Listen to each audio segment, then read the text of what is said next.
ఈరోజు మేమందరం కూడా ఇక్కడ కలిసి మాట్లాడడానికి గల కారణం, ముఖ్య కారకులు ఈ దిలీప్ అనేవారే.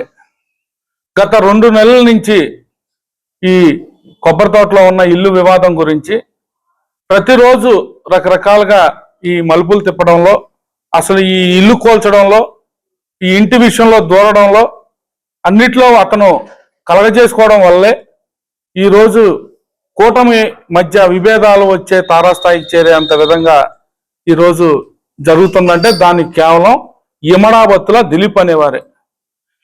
ఆరు జన సైనికులే, వీరు జన సైనికులే. మధ్యలో మీకు నొప్పి ఏంటండి? మీరు ఎందుకు దూరారు? వారు మాట్లాడుకుంటారు కదా, మా జనసేనలో పెద్దలు లేరా, మా జనసేన ఇన్ఛార్జీలు లేరా, వారు మాట్లాడుకుంటారు కదా. మీరు ఎందుకు దూరి ప్రతి విషయంలో మున్సిపల్ ఆఫీసులో ఏది జరగాలన్నా యమనాబత్తులు దిలీప్ అనేవారే కమిషనర్ అంట. అక్కడ నేను స్వయంగా విన్నా.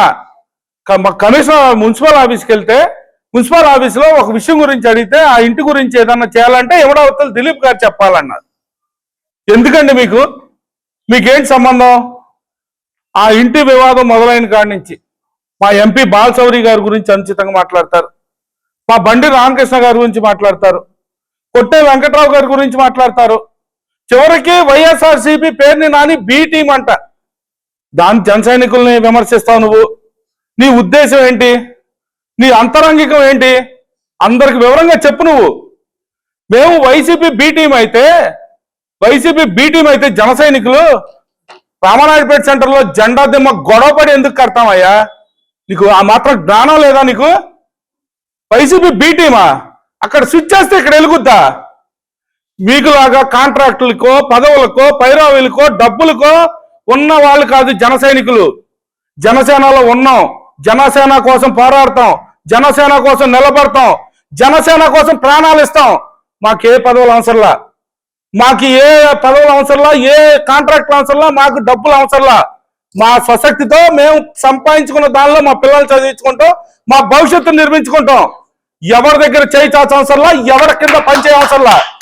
ఇందులో ఉన్న జన సైనికులు మచిలీపట్నంలో కాదు, స్టేట్ వైడ్ ఉన్న జన సైనికులు అందరూ కూడా అదే కాన్సెప్ట్ ఉండబట్టి నాయకులు లేకపోయినా జనసేన పార్టీ ఈ రోజు బలంగా ఉంది.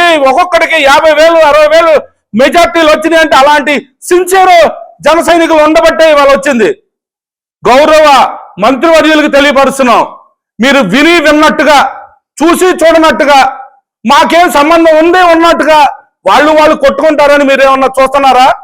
2 సంవత్సరాల నుంచి ఏ రోజన్నా మీ విషయంలో కూటమిలో మాకు ఇది కావాలి, ఇది జరగలేదు, ఇలా అని ఏ రోజన్నా ప్రశ్నించామా? ఏ రోజైనా అడిగామా? మమ్మల్ని ఎందుకు రోడ్డు మీదకి తీస్తున్నారు? మా జనసేన పార్టీని ఎందుకు రోడ్డు మీదకి తీసుకొస్తున్నారు? బాలశౌరిని అంటే, మా బాలశౌరి గారిని అంటే దిలీప్ని ఏం మాట్లాడరా మీరు? దిలీప్ గురించి ఏం చెప్పరా? ఏమన్నారు ఆ రోజు? కేవలం కూటమిలో ఉండబట్టి మేము సావధానంగా ఈ సమస్యను పరిష్కరించమని ఆ రోజు గోపీచంద్ గారి దగ్గరికి మేము వెళ్ళి అడిగితే 2 రోజుల్లో పరిష్కరిస్తా అన్నది కాకుండా వెంటనే 3వ రోజు స్టేషన్ చిలకలపూడి పిఎస్కి వెళ్ళి కేసు పెట్టేస్తావా? అంటే మీరు ఏ తప్పు చేయలా, ఏ తప్పులు మాట్లాడలా. దిలీప్ గారు ఏమన్నారు?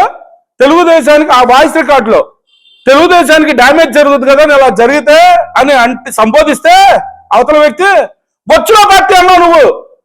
తెలుగుదేశం పార్టీని బొచ్చుల పార్టీ అన్నావు. వాయిస్ కూడా పంపిస్తాను చూసుకో.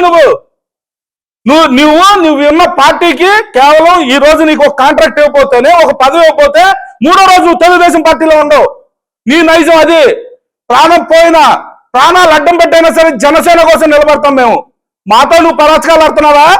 కేవలం కూటమి ధర్మం కోసం అన్ని అణుచుకుని ప్రతి విషయం సర్దుకుని వెళ్తున్నాం. ఎవరైనా సరే ఖబర్దార్, జనసేన అంటే అంత చచ్చుబడి ఏం లేదు. ఉన్న 10 మంది అయినా 20 మంది అయినా అడ్డంగా నిలబడతాం, అడ్డంగా ఏదైనా చేస్తాం. అది జనసేన పార్టీ. ఇప్పటికైనా సరే మా ఎంపీ బాలశౌరి గారి మీద మీరు చేసిన అనుచిత వ్యాఖ్యలకి వెంటనే దాని గనక మీరు కూర్చోబెట్టి, గౌరవ మంత్రివర్యులు మీరే కూర్చోబెట్టి దాన్ని పరిష్కరించబోయినా ఈ సమస్యలు ఇంకా పెరుగుతాయి.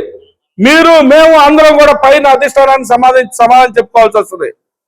అదేవిధంగా కొబ్బరి తోటలో ఇవాళ మా ఎంపీ బాలశౌరి గారు కలెక్టర్ గారు మీటింగ్ ముందు చెప్పారు.